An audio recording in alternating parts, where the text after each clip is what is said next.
In a quiet Colorado neighborhood, a deaf child was mocked. His hands, meant for joy and language, were called a threat. Two strangers came to intimidate, but they didn't expect what waited on that porch. This isn't just a story about injustice.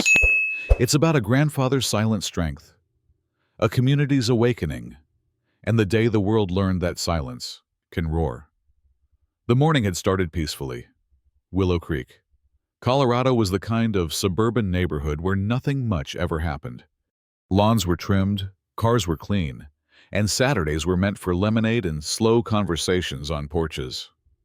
Luke Henderson was spending the weekend at his father's old ranch-style home, helping with some yard work and catching up. His 10-year-old grandson Liam was playing out front, laughing soundlessly as he showed two neighbor kids how to sign Tyrannosaurus Rex.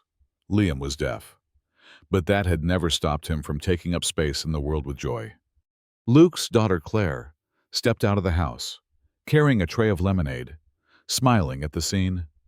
Her son, hands flailing in exaggerated claws, eyes wide with pretend dinosaur rage, was surrounded by giggles and curiosity.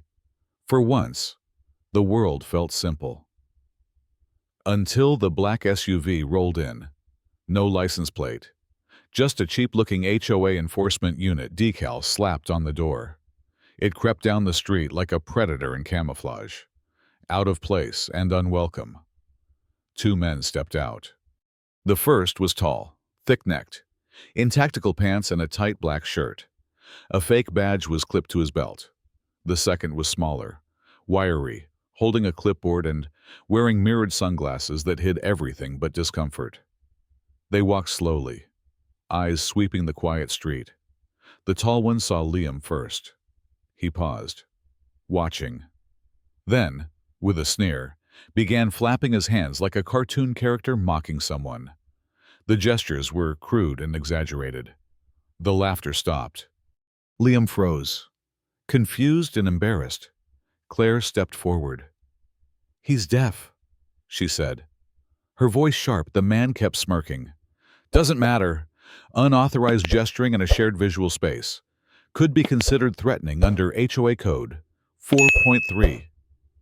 What Claire said, stunned. The clipboard man piped up. "We received anonymous complaints, repetitive visual distractions, hostile body language. We're issuing a citation."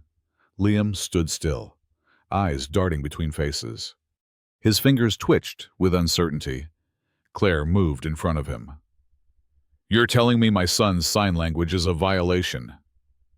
The tall man's smile thinned. "Some residents feel unsafe around aggressive hand movements."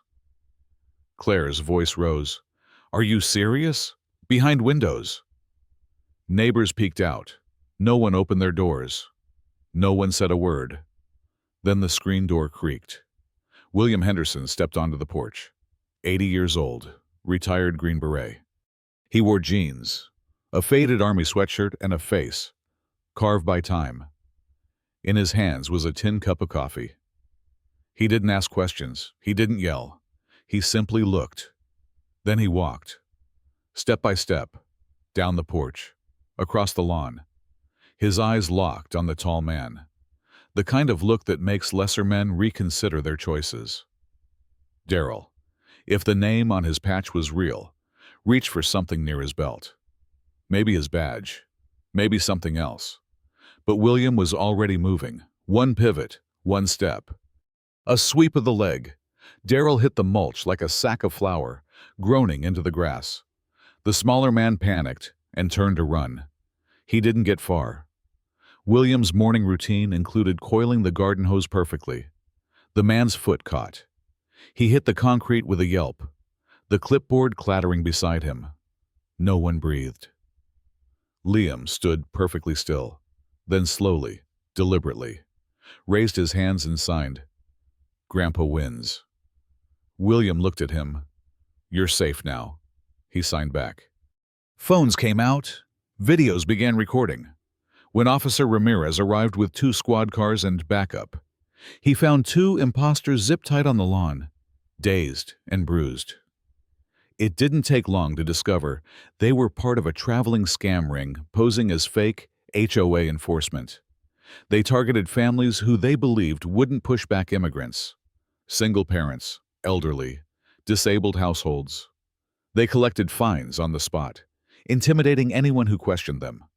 But today, they had picked the wrong house, the wrong child, the wrong grandfather. The video hit the internet within hours. It was raw, clean, silent except for wind and the sound of a body hitting the ground. Someone added subtitles. Someone else added music. Within 24 hours, the video was everywhere. They called it The Day Silence Roared. Liam's image, hands raised in sign, face filled with a mix of fear and wonder, was posted by advocacy groups around the country. Influencers reshared the video with captions like, "This is what protection looks like," and "Don't mess with Grandpa." But the Hendersons didn't want viral attention. They wanted dignity. They wanted healing. They refused interviews. Luke unplugged for days. William didn't say a word, but Liam spoke. In the way only he could. The sidewalk where he had stood was transformed. Claire and Liam, with help from neighbors who now stood fully behind them, painted the pavement in bright colors. Dinosaurs danced along the edges. Letters spelled out, "Your hands have power." Children began learning ASL on the block. Neighbors who had once watched from behind curtains came to paint. Some cried, some apologized. Some brought cookies.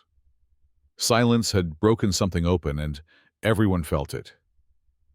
One afternoon, weeks later, Liam stood beside the mural as a group of neighborhood kids gathered around him. He began to teach them how to sign brave. A woman passing by paused, watching.